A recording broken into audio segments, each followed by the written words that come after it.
The Heavenly Demon. Can't Live a Normal Life. By Sanchin. Chapter 94. The Shadow Ghost. Part 4. Among the 12 sons of the Heavenly Demon, those who managed to survive the bottom point were then continuously tested for their abilities just because they were the sons of the Heavenly Demon. Baek Jung-hyuk. You will stay in the Dark Demon unit for a year from now. The Dark Demon was an assassination unit of the demonic sect. That unit was set as the stage to test Baek Jung-hyuk out. Obviously, his older brothers were also given tasks one after another, and just like that, Baek Jung-hyuk was ordered to assassinate a member of the sect. Actually, it wasn't that difficult.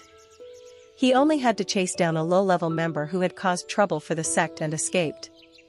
Baek Jung-hyuk was able to take his life only after 3 days after he had taken up the mission. The second mission was more difficult than the first one. The assassination target was a member of the forces of evil, and the rumors said he was quite abusive and violent. Baek Jung-hyuk went to him immediately and asked for a duel. The duel was quite fierce. The warrior of the forces of evil was able to push back Baek Jung-hyuk without himself being pushed back. Nonetheless, his head was cut off because of a single mistake. Baek Jung-hyuk finished the second mission even faster than the first one. And when the members of the sect saw him return so soon, they commented he was talented enough to run the unit itself. Nevertheless, his third mission was to assassinate the leader of an orthodox sect. Obviously, Baek Jung-hyuk had no chance of winning against him in a face-to-face confrontation. Unlike how he had dealt with the warrior in the second mission, he couldn't fight openly this time. Also, as he was ordered to finish the mission in less than a week, Baek Jung-hyuk had no choice but to choose another method. That was the point when Baek Jung-hyuk began to learn about the darkness. He continuously followed the sect leader while keeping himself hidden. Once he had grasped all of the sect leader's routines, he attempted to assassinate him. The plan was perfect. The sect leader had never thought that the assassin would be hiding below the toilet, and he met a humble end like that. In the mission, Baek Jung-hyuk was absolutely faithful to reality in order to survive. As time went on, he came to be known as the strongest of the Dark Demon unit and preferred fighting his enemies face to face, but when he had no strength to stand up while facing his enemies, he knew how to hide in the shadows and used his assassination techniques to the fullest. That was a separate issue from pride. If Baek Jung-hyuk had been a person who held his pride up high from the start, he would have died at the beginning of the tests themselves. As time passed, Baek Jung-hyuk killed a lot of people. In the process, he mastered the assassination techniques and didn't choose any other means to carry out his missions.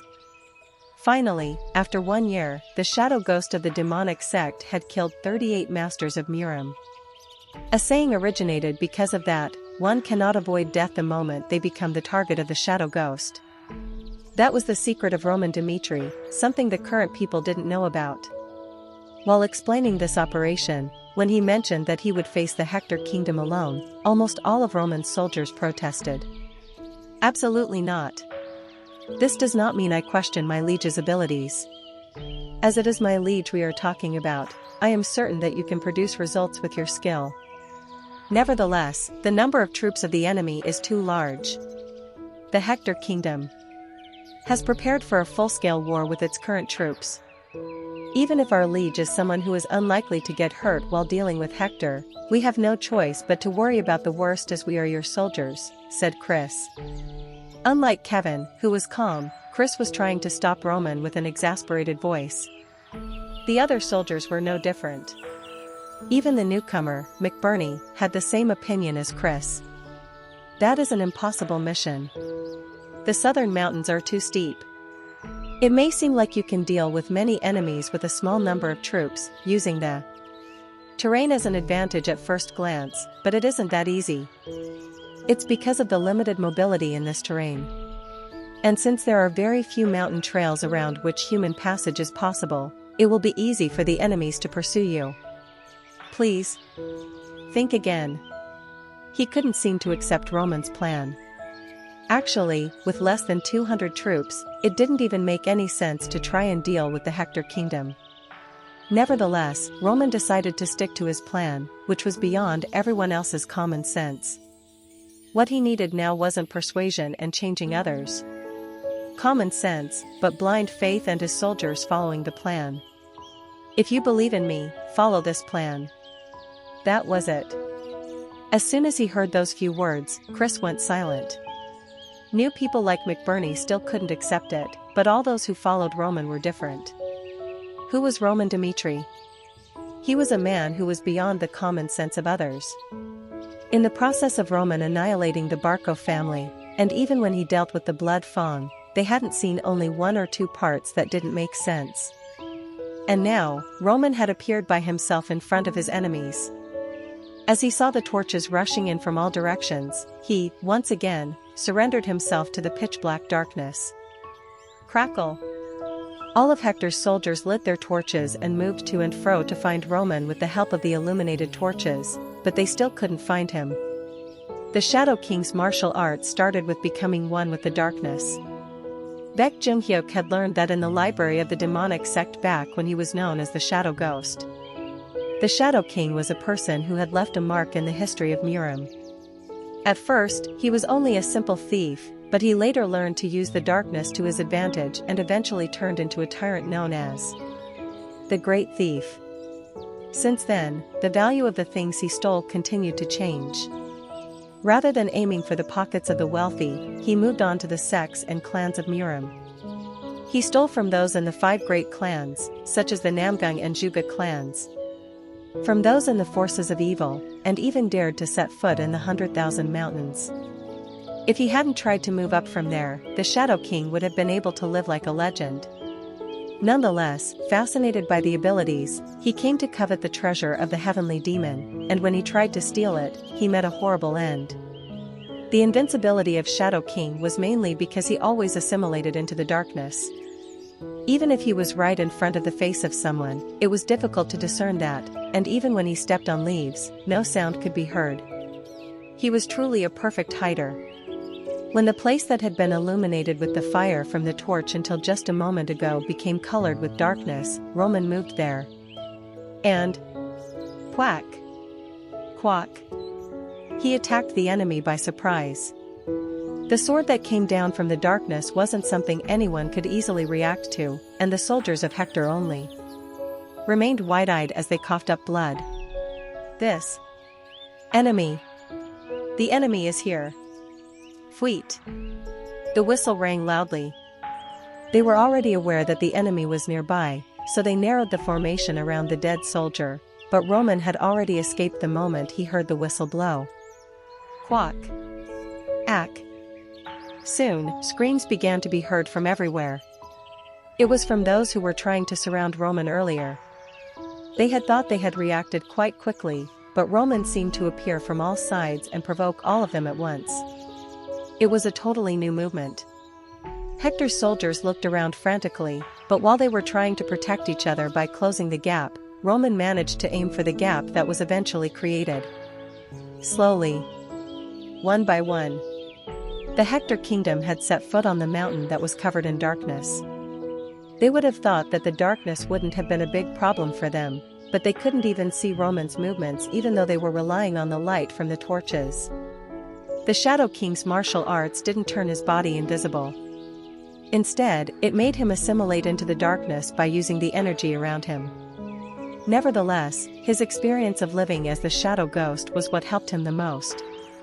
The Knights of Hector were pissed off. They were those who knew how to use aura and had taken the lead, but Roman continued to aim for their blind spots even then. Still, he wasn't moving hastily. The moment they moved away even a little from the line, Roman sent them to the afterlife. As he was blocking the noise with mana, even though a colleague right next to him had died, the enemy did not notice it. The Hector kingdom didn't know that right now, there was only one enemy they were facing, and he was moving by himself in the darkness. The plan isn't to annihilate all the enemies at once. Nonetheless, killing as many as I can is something I cannot overlook. They will soon start to regret ever stepping foot in this mountain, which is covered in pitch-black darkness. The night was long. And most likely, the enemy would soon begin to hope that the sun would rise quickly.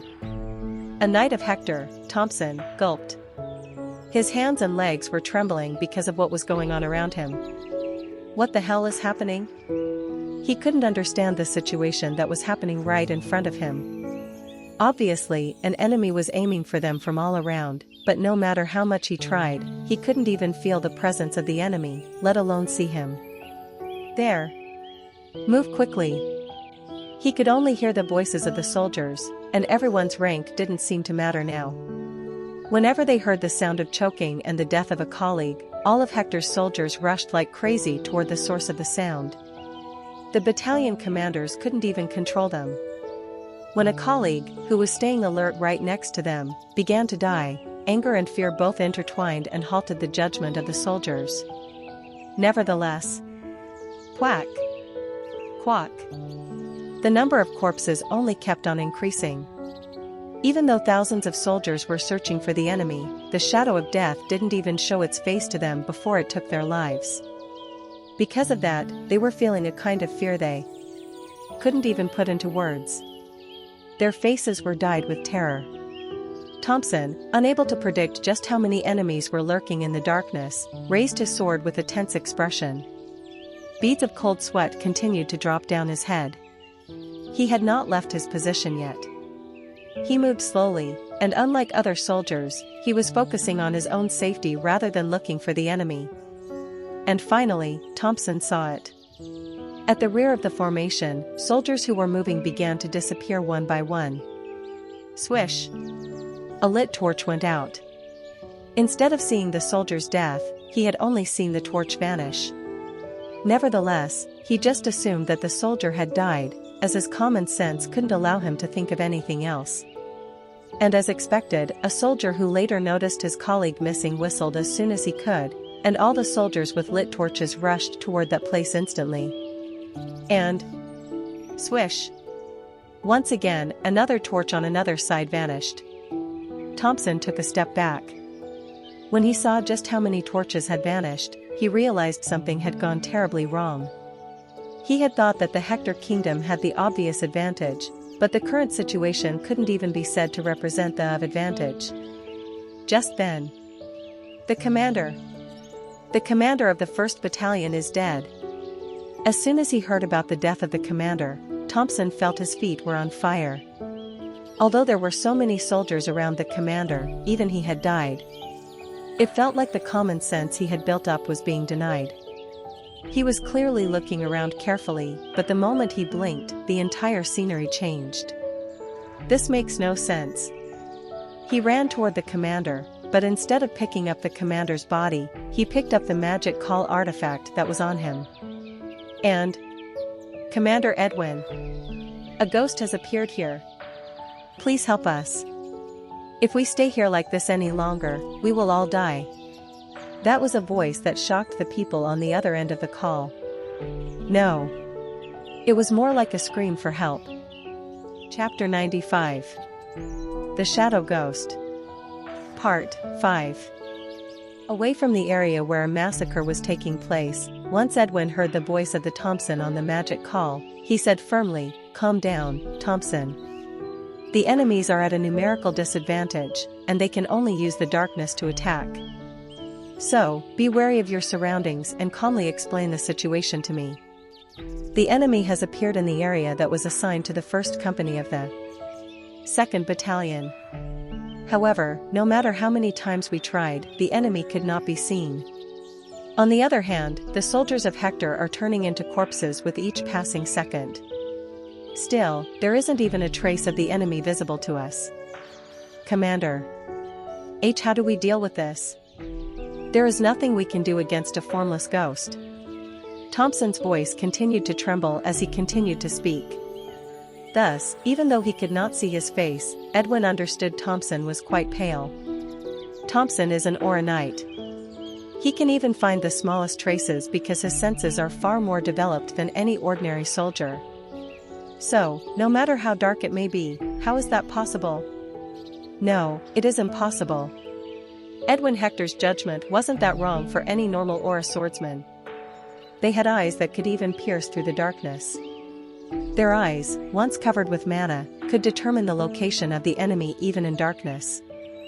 That was why Edwin had made the decision to climb the mountain even though the sun was setting. Then, why was Roman Dmitri still not found? From the magic call, it was clear that the first company was currently all over the place, and the remnants of Cairo were around there on the mountain. Are they using magic? No, that's not it. Although there are different types of magic that can make one invisible and even hide them in the open, in the end, Roman Dmitri is only an aura swordsman. As he is not a magician, he cannot use magic to hide himself. Then, a one-time skill? It takes quite some time to use it, but it would prove him acting like a ghost in the darkness, as Thompson had said. Nonetheless, the soldiers of Hector are trying to follow him even while others are dying. It means that he has shown himself at least once. But if the one-time use is over, how can he disappear so soon and attack again? Edwin couldn't understand Roman Dmitri. The more he got to know about him, the more he felt like he was drowning in a bottomless sea. Edwin Hector had experienced many situations in his life till now, but this war has put him to the test from time to time. He couldn't find an answer. Nevertheless, he said in an unwavering voice, as time goes on, the enemy will inevitably reach the limit of his physical strength. From the current calculations, the number of soldiers who have joined Roman Dmitri is less than 200. Thompson. Do not be fooled by the darkness. It is an overwhelmingly advantageous fight, and if you respond calmly, you can definitely find out the enemy. I will begin to lead my troops there. If you all cover each other around the point where the enemy first attacked and shone light by using the magic flare, the enemy will have no way to escape. The situation is favorable for Hector. That was the conclusion Edwin had reached after calculating things thoroughly. Rather than being swayed by the horror which had unfolded in front of Hector, he looked at the reality, even though the situation was harsh. The signal on the device proved the message was sent to the other side. Nonetheless, just as he was about to move his troops, "See, Commander. The ghost of Cairo is after me." From the device, Edwin heard the despair-filled voice of Thompson. Whoosh! Thompson hurriedly raised his sword and looked around. The soldiers close to him were disappearing as if they were never there. And as he saw the darkness gradually approaching him, he was convinced that he had become the target of the ghost of Cairo. Listen to me now, all soldiers of the first company. Form a defense formation and keep the positions of each other in check. The enemy is after our lives. Do not be sucked into the darkness. Stand back to back and fend off the attacks. Thompson shouted out loud. His arms were currently trembling.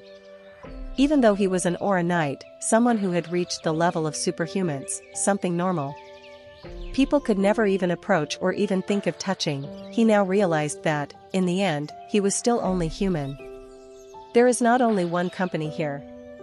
Since all the allies are close to each other, a defense formation can be easily formed, and with that, the enemy will be completely surrounded in the next 3 minutes at the earliest. Thus, there is no need to be afraid. As the commander said, this situation is in our favor. Gulp. He hadn't cut the magic call yet. He had fixed it to his waist, so that even if a problem occurred, he could deliver the news to his prince as soon as possible. And just then, FSHH. A fire torch suddenly vanished.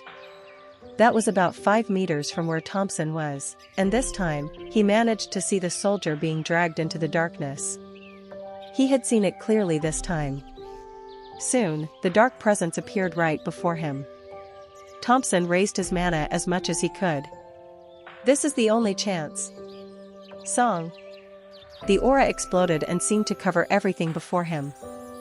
He even swung the sword toward the area where the soldier had disappeared so that the enemy wouldn't be able to escape this time.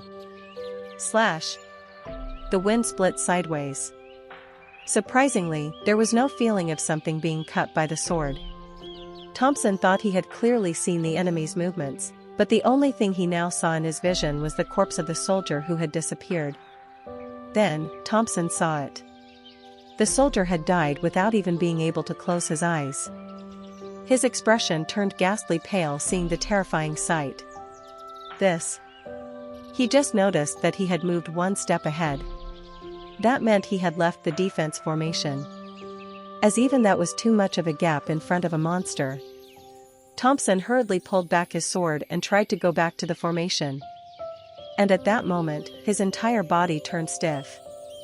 From the pitch-black space, a being covered in black walked out.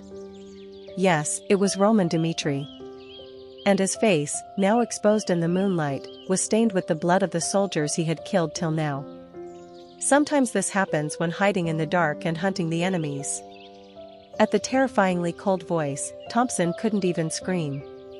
While it seemed that Roman wasn't moving his sword and wasn't in a form that would allow him to attack quickly, the blood dripping down his sword told Thompson to not even try to attack him.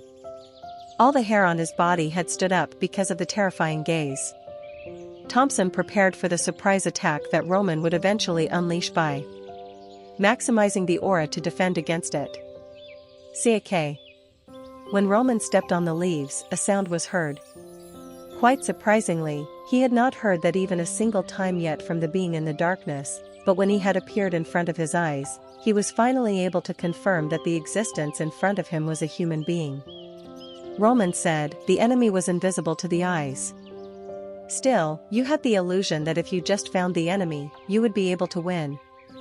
And obviously, you, who had been frightened till then, jumped into the darkness as soon as you saw me. Why did you make such a mistake?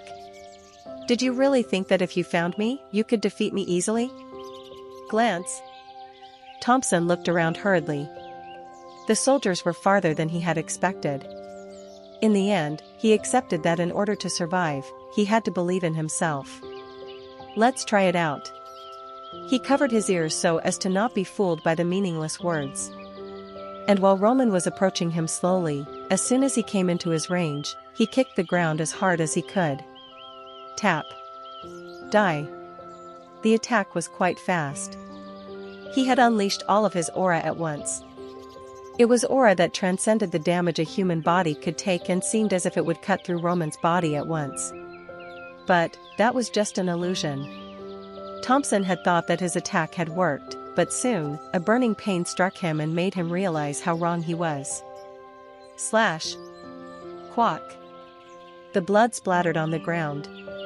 Thompson also collapsed because of the excruciating pain as his chest had been slashed horrifyingly with only one blow.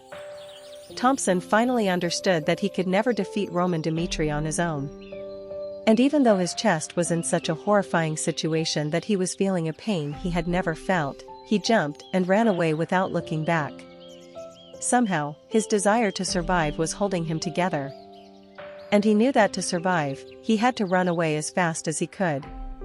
Thompson began to scream and yell to inform his allies of the situation, but somehow, his voice didn't seem to reach them, as if a silence magic had been cast.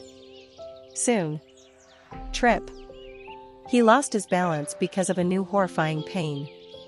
That was because Roman's sword had cut through Thompson's Achilles tendon.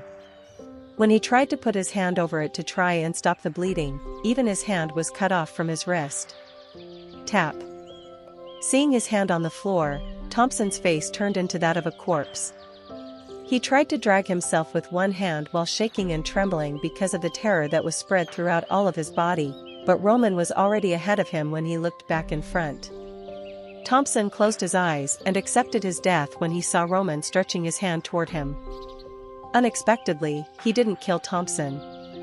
Instead, he checked his waist and pulled out the magic communicator that was attached to it.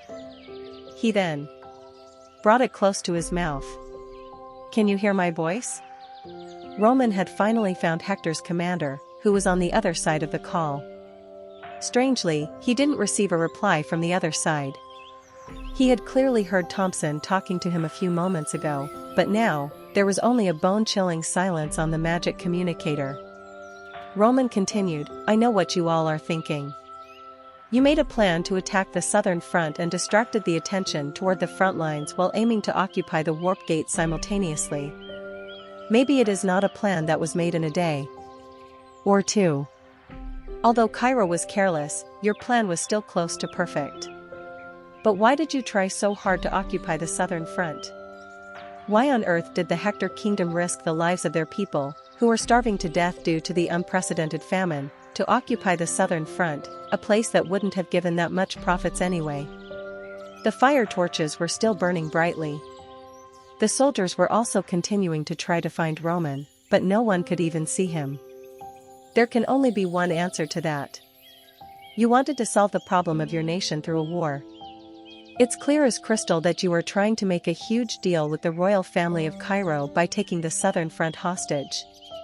If that isn't the reason, there is no reason for Hector to do this. The reason the soldiers of the Hector kingdom remained in the rear and were preparing a fortress was to show that Hector was a huge threat to the royal family of Cairo. Smirk. The plan of the enemy was quite perfect, but because of Roman being on the southern front, their quite perfect plan had now burned down to the ground. The problem is that I figured out the plan. You people don't have much time left. Because Hector doesn't have that many supplies, no matter how long Hector tries, it cannot last more than 3 months here on the southern front. I have no intention of letting you, the troops of Hector, do what you want. I will endure until the end, and I will continue to crush the plans of Hector as well. Roman had contacted them intentionally. The Hector kingdom had little time. They had gone through a lot of trial and error to reduce the margin of error, and they had chosen to occupy the warp gate so that they could end the war quickly. Surprisingly, the close-to-perfect plan had now exposed their weakness. If Roman hadn't mentioned the weakness, they would have thought they still had time to act and contact their nation, but the troops of Hector were being pushed to the edge now. Anyway, there is no other option for the Hector kingdom. Because of this call, the truth they have been trying to ignore will make them impatient. The troops of Hector would finally realize that they could not continue and ignore the existence of Roman now. As he was a being who understood their intentions so clearly, how the hell could they continue to negotiate with the royal family of Cairo if Roman stayed alive? If the variable, Roman, wasn't dealt with soon, their plan would crumble like a sandcastle on a beach. With this, my goal has been achieved. Whether the opponent gave up, retreated, or even fought until the end, Roman had now become an unavoidable variable for them. Because of the call, the troops of Hector would surely become impatient and make mistakes. Just then. Are you Roman Dmitri? Edwin Hector, the man who had been silent until now, finally responded. Chapter 96. The Shadow Ghost. Part 6. Edwin Hector continued. I'm not going to deny it. As is widely known, the Hector kingdom is experiencing a terrible famine, and other countries are unwilling to provide any more money. That is why we launched an attack on the Cairo kingdom. We had no choice but to make that decision in order to liberate ourselves from the shackles of debt.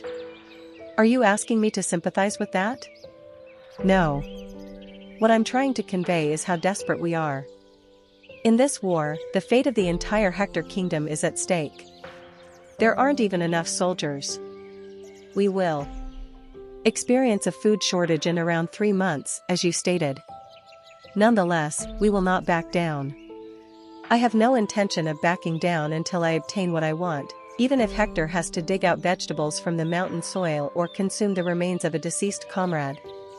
It was a bone-chilling statement. Edwin Hector's attitude was resolute enough to even speak of cannibalism as something normal, even though it was something no one should have to experience if they were human beings. On a certain day, Edwin Hector went to a temple. The state of the Hector kingdom was truly miserable. The ground, which had been dyed golden in the past, was now torn apart due to the severe drought, and children, whose ribs could be seen sticking out on their skin, were staring at the ground. When they saw Edwin, they held out their bare palms and begged him for food. Why did it turn out like this? Edwin Hector, who was troubled every day as he was a person who had inherited the bloodline of the royals, began to think about a plan to attack the Cairo kingdom. It was exactly as Roman had expected. His words of the Hector kingdom being on the edge of destruction were correct. They would have fallen down soon enough, even if they hadn't initiated a war.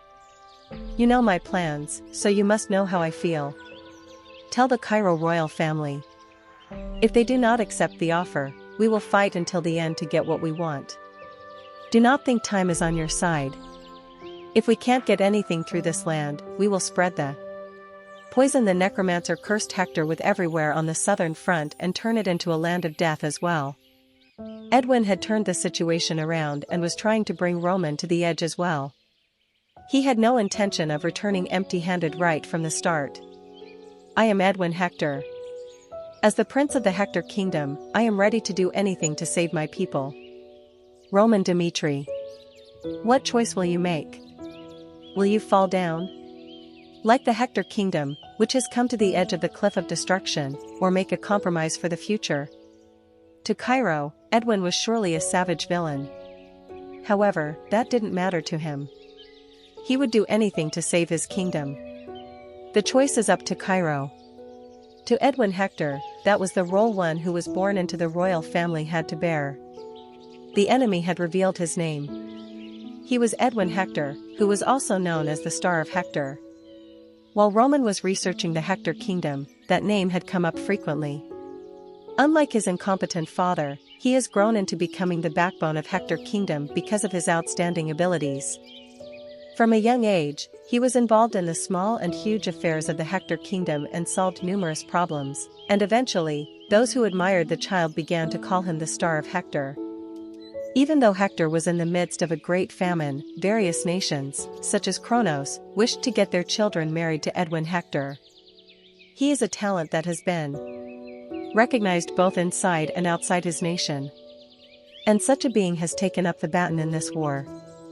As he had expected, this war wasn't being led by an ordinary person. And because of the bold systematic judgment that Roman saw, even he had no choice but to acknowledge the ability of Edwin Hector. The cause was clear now. Edwin was following his role as someone of the royal bloodline. He knew that Hector wouldn't back down so easily, but Roman wasn't an ordinary person either. Quack! Quack! What are you doing? Roman had thrust his sword into the thigh of Thompson. And thanks to the sound being cut off, no one else was able to hear it. Roman strongly suppressed Thompson's body, which was writhing in pain, and slowly twisted the sword to make him scream even more. What am I doing? As you can hear, I stabbed him in the thigh with my sword. I'd rather have you kill him. No matter how much we are enemies now, why are you torturing him? Why am I torturing him? You are making quite an emotional statement. I have no interest in the affairs of the Hector kingdom. No matter the reason, the Hector kingdom crossed the border and slaughtered the innocent soldiers of Cairo.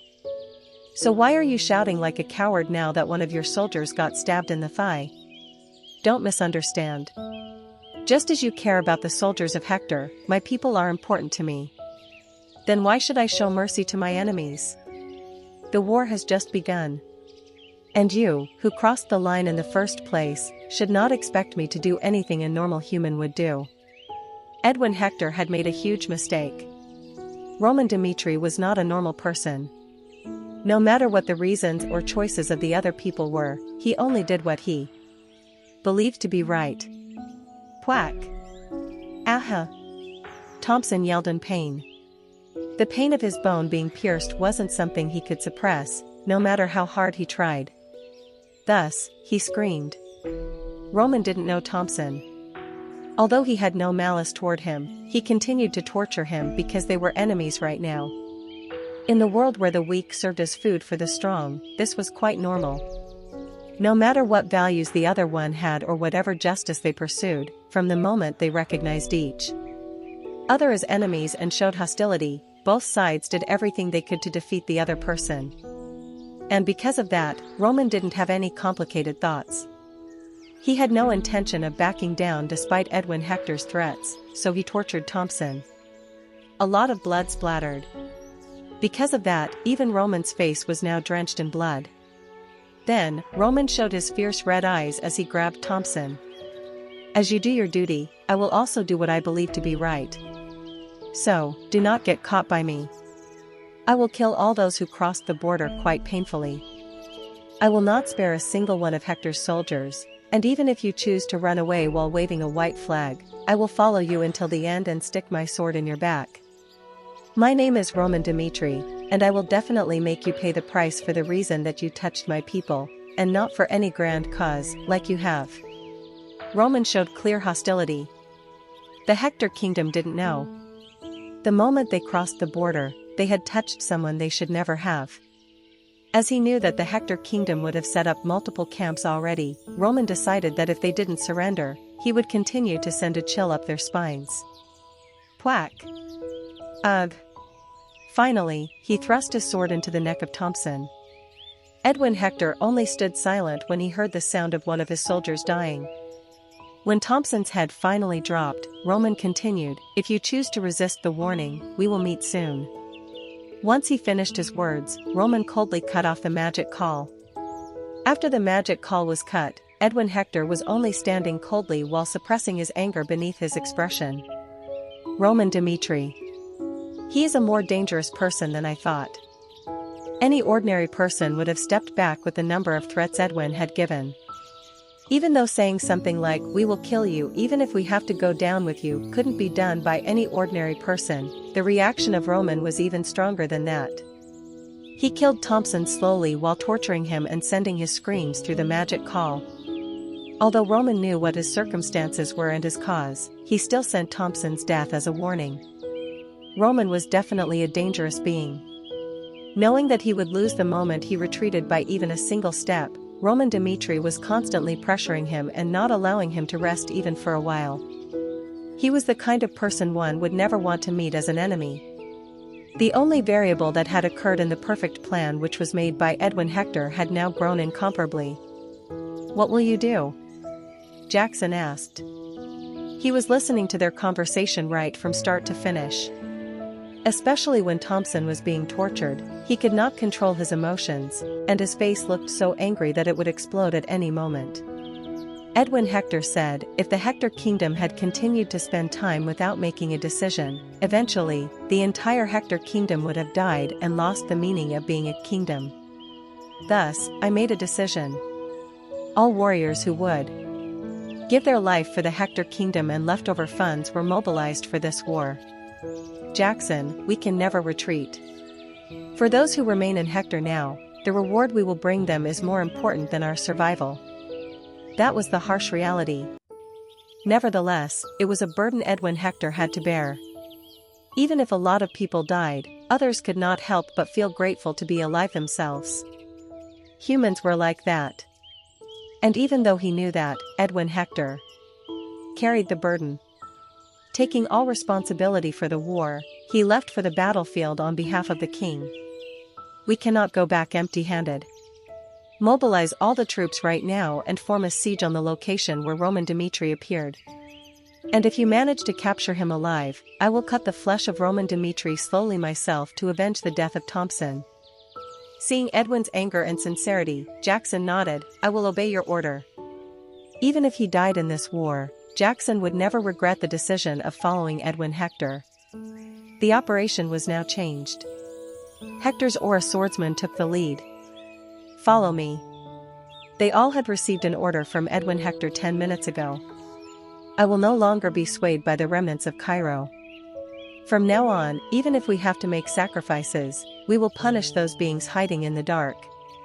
The Aura swordsman will take the lead and light the way, and when attacked, soldiers from other areas will surround the enemy at once. It is a battle in which we need to overwhelm our enemies.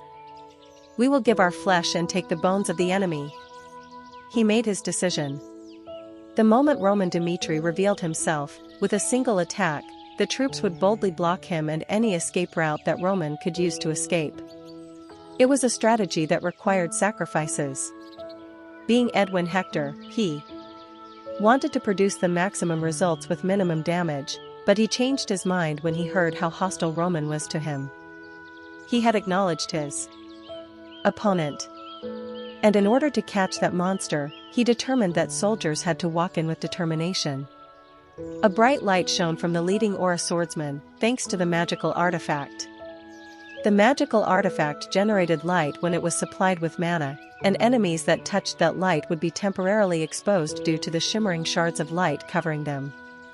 It was a trap to maximize the effect of Edwin's plan. Because of supplying the artifact with mana, the Aura swordsmen would not be able to exert their full strength, but someone had to risk their life to bring Roman out in the open. And for that, the swordsmen of Hector decided to risk their lives. They had a strong desire to win this battle, even if they had to become the bait to kill the enemy. Their eyes were fierce. "There is no one out here. Follow me slowly," shouted the Aura Knight. As he had taken the lead, the troops of Hector rushed ahead with confident faces. When they were convinced that the unknown fear had been resolved, the search operation that was slow became full of energy again. Nevertheless, it was too early for that. The moment they stepped into the space where no one could be seen, the space twisted, and something reflected light toward them. Slash! The Aura Knights widened their eyes, seeing the blood flowing out uncontrollably, and eventually fell down on the ground. Soon, Cairo's soldiers, who were nowhere to be seen, suddenly appeared out of what seemed like a mirage and rushed in all at once. "Attack! Attack the enemies!" Chris shouted while his neck veins were protruding. When they all had first entered the mountain, Roman Dmitri had foreseen that this would be the case,